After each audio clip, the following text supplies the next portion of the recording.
तो चलिए आज हम लोग क्या लाए हैं दूसरा चैप्टर को। चैप्टर का नाम है मानव नेत्र तथा रंग बिरंगे संसार। प्रकाश का परावर्तन तथा अपवर्तन तो हो ही गया। अब इस चैप्टर में हम 25 क्वेश्चन लाए हैं। ऐसा नहीं कि और क्वेश्चन नहीं बनेगा, इसमें और भी बहुत सारे क्वेश्चन हैं। तो हम क्या कि पहले 25 क्वेश्चन को उठाए हैं, फिर अगला वीडियो में हो सकता है तो उसमें भी कुछ क्वेश्चन उठाएंगे। अगर हो गया तो सारा क्वेश्चन उसमें डाल देंगे, ठीक है। और नहीं हुआ तो फिर उसको और एक पार्ट लाना पड़ेगा, ठीक है। तो चलिए इसमें हम जो क्वेश्चन लाए हैं बहुत इंपॉर्टेंट क्वेश्चन है। इसमें से कुछ क्वेश्चन आ भी चुका है और बाकी क्वेश्चन ऐसा नहीं कि जो आ गया तो और नहीं आएगा, आ भी सकता है। और बाकी जो क्वेश्चन है वो भी बहुत ही इंपॉर्टेंट है, ठीक है। तो इसको ध्यान से देखिएगा और आपके लिए बहुत ही फ़ायदेमंद रहेगा, ठीक है, यदि आप क्लास 10 में हैं। तो चलिए देखते हैं कि क्वेश्चन किस प्रकार से है, हम लोग समझ के उसको पढ़ेंगे। जैसे पहला क्वेश्चन है कि किसी वस्तु का प्रतिबिंब हमारे नेत्र के किस भाग में बनता है। यानी चाहे कोई भी वस्तु हम लोग जो देखते हैं तो हमारे नेत्र के किस भाग में वो बनता है, ठीक है। यदि आप लोग बोलिएगा कि सर नेत्र का भी फोटो बनाइए, ठीक है, और उसके ऊपर भी एक वीडियो बनाइए किस भाग को क्या नाम बोलते हैं नहीं बोलते हैं, तो वो भी बना देंगे, ठीक है। लेकिन अभी हम लोग क्या करेंगे, बिन फिगर का ही उसको आंसर देंगे, ठीक है। और जैसे हम फिगर वाला वीडियो लाएंगे तो उसमें आपको पूरा क्लियरली हो जाएगा। तो क्या बोल रहा है कि कोई भी वस्तु का प्रतिबिंब हमारे नेत्र के किस भाग में बनता है, तो इसका आंसर हो जाएगा रेटिना। क्या हो जाएगा, रेटिना। इसी को बोला जाता है दृष्टिपटल, दृष्टिपटल, ठीक है। इसका दो नाम है, या तो ऑप्शन में दृष्टिपटल भी रह सकता है या फिर रेटिना भी हो सकता है, ठीक है। तो पहला क्वेश्चन का आंसर यही वाला हो गया, ठीक है। दूसरा क्वेश्चन है कि नेत्र गोलक की व्यास कितना होता है। हमारा जो आँख होता है वो लगभग गोलाकार होता है, तो उसका व्यास, जैसे वृत्त जो होता है, वृत्त क्या होता है, गोल होता है, तो उसका भी कुछ व्यास होता है। उसके त्रिज्या के अनुसार हम लोग क्या व्यास निकाल सकते हैं। लेकिन हमारे आँख का जो है व्यास है वो कितना है, तो हमारे नेत्र का जो व्यास है वो होता है 2.3 सेंटीमीटर। क्या होता है, 2.3 सेंटीमीटर। ये हमारे नेत्र की व्यास है, ठीक है, इसको याद रखिएगा, ठीक है। इसके बाद है पुतली के साइज को कौन नियंत्रित करता है। पुतली के साइज हमारे आँख में, चाहे आप अपने अपने आँखों में तो नहीं देख सकते, लेकिन दूसरे के जब आँख में देखेंगे ना, तो जो काला वाला भाग है ना उसके भीतर में एक छोटा सा साइज देखने मिलेगा, इतना बड़ा, उसको पुतली कहते हैं। तो उस साइज को कौन नियंत्रित करता है, कौन उसको कंट्रोल करता है। तो उसको जो साइज को जो कंट्रोल करता है ना, वो कौन करता है, पारितारिका। कौन करता है, पारितारिका, यानी इसको लिखते हैं परितारिका, परितारिका। पुतली के साइज को कौन नियंत्रित करता है, परितारिका करता है, ठीक है। यही उसको छोटा बड़ा ज़रूरत के हिसाब से वो उसको नियंत्रित कर लेता है, ठीक है। चलिए ठीक। इसके बाद है क्वेश्चन कि नेत्र में पड़ने वाली प्रकाश की मात्रा को कौन नियंत्रित करता है। हमारे आँखों में जब प्रकाश पड़ता है ना, तो ज़रूरत के हिसाब से लेता है और जितना ज़रूरत नहीं है उसको रिटर्न बाहर की ओर फेंक देता है। तो ये जो नियंत्रित करता है, उसको जो एडजस्ट करता है कौन करता है, तो करता है पुतली, ठीक है। प्रकाश जो होता है ना, प्रकाश को नियंत्रित कौन करता है, पुतली। हमारे आँखों में पड़ने वाली प्रकाश की मात्रा को कौन नियंत्रित करता है, पुतली करता है, ठीक है। चलिए इसके बाद क्वेश्चन है कि अभिनेत्र लेंस रेटिना पर किसी वस्तु का प्रतिबिंब कैसा बनाता है। जैसे हम बोले ना अभी कि कोई भी वस्तु का प्रतिबिंब रेटिना पर बनता है, लेकिन वो बनता कैसे है। तो रेटिना पर जो हमारा किसी भी वस्तु का प्रतिबिंब, चाहे हम कोई भी देखते हैं, जैसे कलम को देख रहे हैं, चाहे हम कोई कैमरा को देख रहे हैं, चाहे बोर्ड को आप देख रहे हैं, चाहे मुझे देख रहे हैं, किसी को भी देख रहे हैं ना, तो उसका प्रतिबिंब हमेशा उल्टा बनता है हमारे रेटिना पर। लेकिन आप बोलेंगे सर उल्टा बनता है तो फिर हमको सीधा कैसे दिखाई देता है, तो हमारा ब्रेन जो है ना वो हमें सीधा करके दिखाता है, ठीक है। लेकिन वो बनता कैसा है, उल्टा और वास्तविक। तो इसका आंसर क्या हो जाएगा, उल्टा एवं वास्तविक। क्या बोलेंगे, उल्टा और वास्तविक। तो क्या बोलेगा सर कैसे, आपको पता है कि इस तब इसमें कौन सा लेंस होगा, उत्तल लेंस। इसलिए वो रहता है मानव नेत्र में कौन सा लेंस पाया जाता है, तो उत्तल लेंस। क्योंकि उत्तल लेंस की प्रकृति क्या होता है, हमको पता है, वो हमेशा उल्टा और क्या बनाता है, वास्तविक। दो ही कंडीशन होता है ना उसका। तो बस समझ में आ गया ना, ठीक है। आप देखिए इसके बाद है कि अभिनेत्र लेंस रेटिना पर किसी वस्तु का प्रतिबिंब कैसे बनाता है, ये तो आंसर हो गया। इसके बाद कहता है कि अभिनेत्र लेंस किसका बना होता है। हमारा जो अभिनेत्र लेंस है वो किसका बना होता है, ठीक है। अभिनेत्र लेंस जो है वो किसका बना होता है, तो अभिनेत्र लेंस जो है वो जो होता है वो हमारा रेशेदार बना होता है, रेशेदार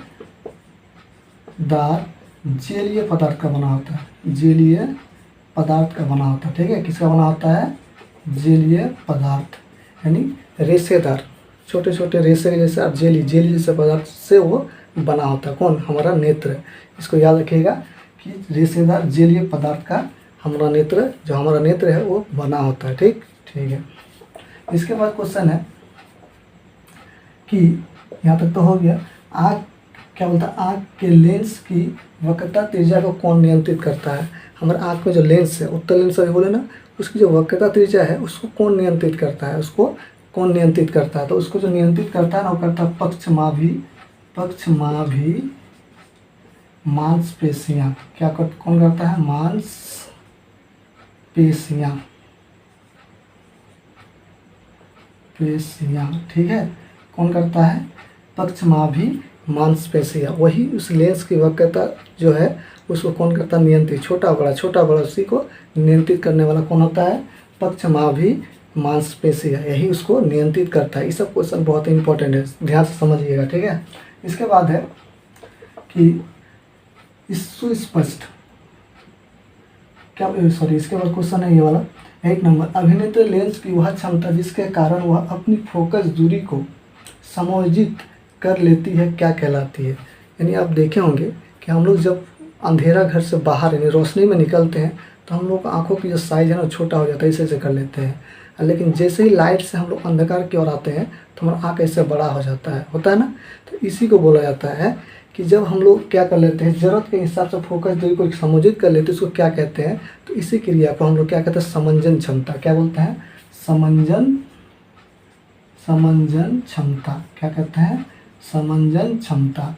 इसे क्या कहते हैं? समंजन क्षमता। मतलब ज़रूरत के हिसाब से छोटा बड़ा हम लोग कर लेते हैं। ठीक है, इसे क्या कहते हैं? समंजन क्षमता। ठीक है।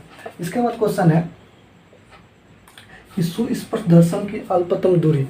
कोई भी वस्तु को सुस्पष्ट मतलब सुंदर, पूरा क्लियरली साफ देखने की अल्पतम दूरी मतलब नज़दीक, आँख का नज़दीक दूरी। अल्पतम मतलब कम, सबसे कम दूरी कितना है? तो हम लोग जानते हैं कितना होता है? 25 सेंटीमीटर। क्योंकि 25 सेंटीमीटर से अगर नज़दीक लाएंगे ना तो वो चीज़ आपको साफ नहीं दिखाई देगा, वो थोड़ा क्लियरली दिखाई नहीं देता आपको, थोड़ा सा मतलब क्लियरली से थोड़ा सा अलग ही दिखाई देगा, जो आपको पूरा क्लियर जैसा नहीं लगेगा।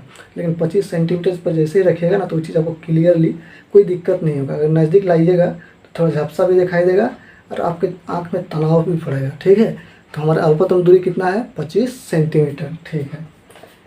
इसके बाद क्वेश्चन है कि नेत्र का निकटतम बिंदु क्या है? देखिए क्वेश्चन कैसे घुमा के बोल रहा है कि नेत्र का निकटतम बिंदु, हम क्या बोले? नेत्र का निकटतम बिंदु कितना होता है जिससे हम लोग वस्तु को सुस्पष्ट देख सकते हैं? 25 सेंटीमीटर। तो इसका भी आंसर क्या हो जाएगा? 25 सेंटीमीटर। चाहे क्वेश्चन ये वाला बोले चाहे वो वाला आंसर सेम ही होगा। निकटतम बिंदु बोले या सुस्पष्ट देखने का अल्पतम दूरी बोले, दोनों का आंसर सेम ही हो जाएगा। ठीक। इसके बाद है कि नेत्र का दूर बिंदु कितना है? अब देखें, नज़दीक का तो बोल दिया कि 25 सेंटीमीटर, लेकिन आप बोलेंगे सर दूर तक कितना दूर तक देख सकते हैं? तो एक सामान्य आँख मतलब जो अच्छा आँख है, स्वस्थ आँख है, ऐसा नहीं कि बीमारी वाला आँख का बात कर रहे हैं, हम लोग स्वस्थ आँख के बारे में बात पढ़ रहे हैं अभी। ठीक है, तो स्वस्थ आँख जो होता है ना वो अनंत तक देख सकता है। 25 सेंटीमीटर से अनंत तक की दूरी की जो वस्तुएं हैं उसको साफ साफ देख सकता है, कोई तकलीफ नहीं हो सकता है। तो दूर की बिंदु जो होगा वो हो जाएगा अनंत। क्या हो जाएगा? अनंत। दूर की जो बिंदु होगा क्या हो जाएगा? अनंत। ठीक है, इसका आंसर। इसके बाद है स्पष्ट दृष्टि की अधिकतम दूरी का मानक मान है। देखिए क्वेश्चन वो वाला भी था, इसी ये वाला भी है। मतलब बोलता है सुस्पष्ट दृष्टि की अधिकतम दूरी का मानक मान है, मतलब जहाँ तक हम सुस्पष्ट देख सकते हैं उसकी अधिकतम दूरी कितना है? तो क्या हो जाएगा? अनंत। क्या हो जाएगा? अनंत। क्या हो जाएगा? अनंत। मतलब इसकी कोई सीमाना नहीं, इधर कितना देख सकते हैं, अनंत होता है। जैसे आसमान में हम लोग क्या तारे को कितना अच्छा से देख पाते हैं, कोई रॉकेट जा रहा है उसको भी बढ़िया से देख पा रहे हैं, तो अनंत तक दूरी है इसका। ठीक है, ठीक है। आप देखिए इसका जो क्वेश्चन है, मतलब सामान्य नेत्र कहाँ से कहाँ तक रखी वस्तुओं को इस सुस्पष्ट देख सकता है? मतलब सामान्य आँख जो है, हमारा सामान्य आँख जो है कि वो कहाँ से कहाँ तक रखी वस्तुओं को सुस्पष्ट दिख सकता है। तो हम लोग जान गए तो निकटतम बिंदु कितना? 25 सेंटीमीटर। और अधिकतम दूरी भी जान गए कितना? सामान्य कहाँ तक देख सकता है? अनंत तक। यानी 25 सेंटीमीटर से अनंत तक की वस्तुओं को सुस्पष्ट देख सकता है एक सामान्य आँख, है ना। 25 सेंटीमीटर से लेके अनंत तक की वस्तुओं को सुस्पष्ट देख सकते हैं। ठीक है, कोई दिक्कत? तो इसका आंसर क्या हो जाएगा? 25 सेंटीमीटर से अनंत तक। ठीक। इसके बाद है कि मानव के नेत्र का क्रिस्टलीय लेंस दुधिया तथा धुंधला हो जाना क्या कहलाता है। कभी कभार देखे होंगे कि जो उम्र जिसका हो जाता है या फिर जिसका उम्र नहीं होता, थोड़ा मतलब जो 30-40 इसमें आता है या फिर अधिकतर उम्र होने वाले के ज़्यादातर देखने मिलता है, उसके आँखों में साइड में देखिएगा छल्ले छल्ले गिर जाता है, सफ़ेद सफ़ेद दूधिया जैसा हो जाता है, तो उसको ना कोई भी चीज़ क्लियर ही नहीं दिखाई देता है। तो उसको क्या बोलते हैं, जो दूधिया पड़ जाता है, जिसका क्या बोलते हैं कि दूधिया हो जाना या धुंधला हो जाना, उसको क्या बोलते हैं, मोतियाबिंद। क्या बोलते हैं इसको, मोतियाबिंद। क्या बोलते हैं, मोतियाबिंद। ठीक है, क्या हो जाता है उसी को क्या बोलते हैं हम लोग, मोतियाबिंद। यानी क्रिस्टलीय लेंस का दूधिया या फिर क्या हो जाना, धुंधला हो जाना, उसी को हम लोग क्या बोलते हैं, मोतियाबिंद। ठीक है, चलिए इसके बाद क्वेश्चन है, मानव नेत्र के एक नेत्र का क्षैतिज दृष्टि कितना होता है। जैसे हम आप बोलेंगे कि दोनों आँख में कितना बड़ा क्षेत्र को देख पा रहे हैं, लेकिन एक आँख का दृष्टि करके बंद कर दे तो हम आपसे पूछे कितना क्षेत्र को आप देख पा रहे हैं, डिग्री में बताइए, तो कितना बताइएगा। तो इसका जो क्षेत्र का होता है वो 150 डिग्री। कितना, 150 डिग्री नहीं होता है। एक सरल रेखा जो होता है 180 का कोण बनता है। तो हम लोग जो एक आँख से देख पा रहे हैं ना, यहाँ से लेकर इधर से इतना तक और इधर से इधर सीधा, यानी 150 डिग्री क्षेत्र को ही हम लोग देख पा रहे हैं। डिग्री में बोलेंगे तो ठीक है, कोण में बोलेंगे तो ठीक है। तो बोलेंगे सर तब दो आँख में कितना देख पाइएगा, 300 नहीं, क्योंकि दोनों आँख बोलेंगे देखिए इधर सीधा हो जाएगा, यानी इधर से सरल रेखा खींचेंगे तो इसे सीधा बनेगा कि नहीं बनेगा, यानी इस तरह का सरल रेखा बनेगा। यानी 180 डिग्री के कोण का जितना क्षेत्रफल बनेगा उतना ही देख पाते हैं हम लोग। तो एक नेत्र का अगर बोलेगा दृष्टि क्षेत्र क्षैतिज में तो कितना हो जाएगा, 150, लेकिन दो आँख का बोलेगा तो 180। याद रखिएगा बढ़िया से, ठीक। चलिए इसके बाद क्वेश्चन है कि दृष्टि दोष कितने प्रकार से होते हैं। दृष्टि दोष नहीं होता, कोई ऐसा होता है जो नज़दीक की वस्तुओं को बढ़िया से नहीं देख पाता है, तो कोई ऐसा है कि नज़दीक का देख पाता है लेकिन दूर का नहीं देख पाता है, होता है ना। तो बहुत कोई ऐसा होता है कि दूर का भी नहीं देख पाता, नज़दीक का भी नहीं देख पाता, बीच वाला देख पाता है, होता है ना। तो दृष्टि दोष 3 प्रकार के होते हैं। कितने प्रकार के, 3। एक होता है निकट दृष्टि दोष, एक होता है दूर दृष्टि दोष, इसी को दीर्घ दृष्टि दोष भी बोला जाता है। उसके बाद और एक दोष होता है जरा दूर दृष्टि दोष। ठीक है, कितने दोष होते हैं, 3। तो इसका आंसर क्या हो जाएगा, 3।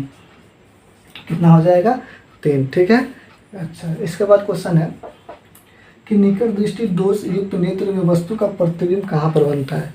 जिसको निकट दृष्टि दोष हो जाता है तो हम लोग जानते हैं कि वस्तु का प्रतिबिंब रेटिना पर बनता है। तो निकट दृष्टि दोष होने पर उस जो जिसका दोष होता है उसके नेत्र पर उस वस्तु का प्रतिबिंब कहाँ पर बनता है। ठीक है, तो निकट दृष्टि दोष जो होता है ना, तो निकट दृष्टि दोष का मतलब होता है कि निकट की वस्तु को देख पाता है लेकिन दूर की वस्तु को देख नहीं पाता है। ये अजीब चीज़ है। बोले सर निकट दृष्टि दोष इसका मतलब निकट वाला को नहीं देख पाना चाहिए था, नहीं, ऐसा नहीं होता है। निकट दृष्टि दोष में निकट वाला को देख पाएगा, दूर वाला को देख नहीं पाएगा। ठीक है, इसका मतलब दूर का जो बिंदु है ना वो नज़दीक आ गया है। क्या आ गया है, नज़दीक। तो हम बोल सकते हैं कि निकट दृष्टि दोष वाले जो नेत्र होते हैं उसमें वस्तु का जो प्रतिबिंब होता है रेटिना के सामने बनता है, रेटिना के सामने। ठीक है, या फिर ऐसे भी बोल सकते हैं दृष्टिपटल के सामने, दृष्टिपटल के सामने। ऑप्शन में कुछ भी दे सकता है, दृष्टिपटल दे या रेटिना दे, लेकिन उसके सामने बोलता है, उसके आगे आ जाता है, मतलब निकट आ जाता है, दूर नहीं, दूर की बिंदु नज़दीक आ जाता है तो उसके सामने बन जाता है। ठीक है, तो इसका आंसर यही हो गया। इसके बाद क्वेश्चन है निकट दृष्टि दोष को किस लेंस के उपयोग से दूर किया जा सकता है। तो उसको कौन सा ऐसा लेंस का चश्मा पहना दे जिससे वो क्या हो जाएगा कि दूर की वस्तु को भी देख पा लेगा और नज़दीक की वस्तु को भी देख पा लेगा, है ना, यानी देख पाएगा। तो कैसे, तो उसके नज़दीक आ गया है ना बिंदु, तो उसको क्या करना पड़ेगा, ठेल के दूर ले जाना पड़ेगा, यानी हमको ठेल के दूर ले जाना पड़ेगा। हम जानते हैं कि प्रकाश को मोड़ना पड़ेगा तभी जाकर उसका बिंदु दूर हो जाएगा। तो प्रकाश को मोड़ने का काम कौन करता है, अवतल लेंस, है ना। यानी निकट दृष्टि दोष को अवतल लेंस के द्वारा हम लोग ठीक कर सकते हैं।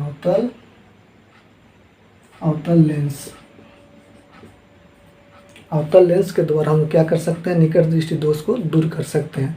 जिसको भी निकट दृष्टि दोष है उसको किस लेंस का चश्मा चाहिए, अवतल लेंस का चश्मा चाहिए। ठीक है, तो उसके बाद क्वेश्चन है कि अभिनेत्र लेंस की वक्रता का अत्यधिक होना किस दोष का कारण है। हम लोग जानते हैं निकट दृष्टि दोष का भी कुछ कारण होता है। और दूर दृष्टि दोष का भी कुछ कारण होता है, और जरा दूर दृष्टि जो होता है उसका भी कुछ कारण होता है। तो बोलता है अभिनेत्र लेंस की वक्रता का अत्यधिक हो जाना किस दृष्टि दोष का कारण है, तो वो निकट दृष्टि दोष का कारण है। ठीक है, अभिनेत्र लेंस का अगर मान लो वक्रता त्रिज्या अत्यधिक हो गया है तो समझ जाइए उसको निकट दृष्टि दोष है। क्या है? निकट दृष्टि दोष। निकट दृष्टि दोष का कारण है। किसका? निकट दृष्टि दोष का कारण है। समझ में आ गया? ठीक है। इसके बाद क्वेश्चन है कि नेत्र गोलक का लंबा हो जाना किस दृष्टि दोष का कारण है। ये भी वही है। देखिए अभी क्या बोलता है, वक्रता त्रिज्या जो है, वक्रता जो है उसका अत्यधिक हो जाना भी निकट दृष्टि दोष का कारण है। और नेत्र गोलक का, यानी हमारा जो नेत्र जो गोलक है वो अगर लंबा हो गया तो पर भी क्या हो जाएगा आपको? निकट दृष्टि दोष ही होगा। क्या होगा? निकट दृष्टि दोष। ठीक है, ये दोनों किसका है? निकट दृष्टि दोष। समझ में आ गया? इसका क्वेश्चन है कि दूर दृष्टि दोष नेत्र में वस्तु का प्रतिबिंब कहाँ पर बनता है। निकट दृष्टि दोष मतलब पढ़ लिया आगे की ओर, तो दूर दृष्टि जो होता है इसका मतलब दूर की वस्तु को देख पा रहा है, वो नज़दीक की वस्तु को देख नहीं पा रहा है। नज़दीक की जो बिंदु है वो दूर चल गया है, उसको कहाँ लाना पड़ेगा? नज़दीक लाना पड़ेगा। यानी प्रकाश को मुड़ने पर वो बिंदु नज़दीक की ओर आएगा। तो मुड़ने का काम कौन करता है? उत्तल लेंस। तो हम बोलेंगे यहाँ पर उत्तल लेंस। क्या हो जाएगा? उत्तल लेंस। तो दूर दृष्टि दोष नेत्र वस्तु पर कहाँ पर प्रतिबिंब बनता है? तो इसका आंसर ये वाला नहीं है, मतलब उसको नज़दीक लाना पड़ेगा। तो किस लेंस से सुधार कर सकते हैं? वो हो जाएगा उत्तल लेंस। लेकिन वस्तु का प्रतिबिंब कहाँ पर बनता है? तो इसका मतलब जरूर वस्तु का प्रतिबिंब पीछे की ओर बनेगा, तभी तो दूर का मतलब क्या? पीछे की ओर बनेगा। तो इसका मतलब यहाँ पर हम बोल सकते हैं कि रेटिना के पीछे, रेटिना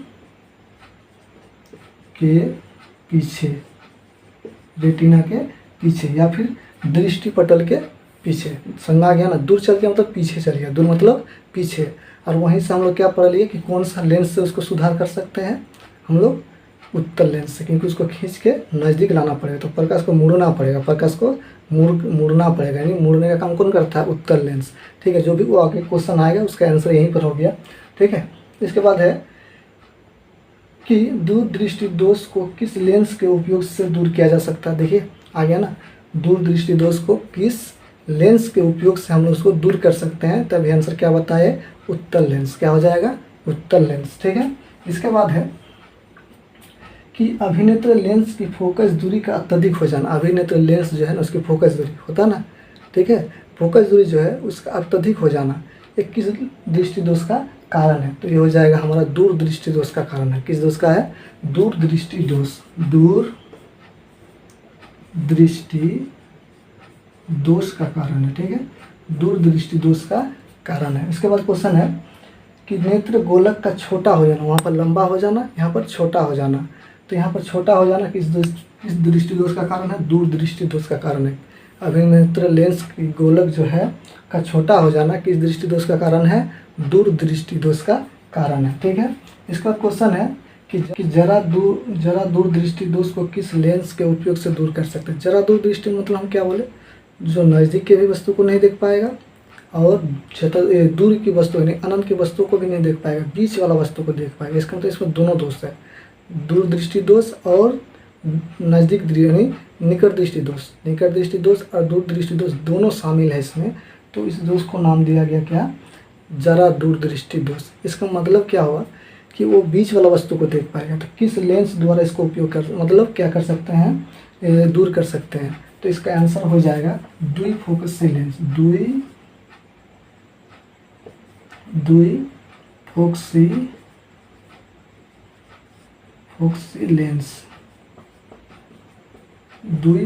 लेंस। इसको क्या बोलते हैं? द्विफोकसी लेंस। मतलब सर ये किस प्रकार का लेंस है?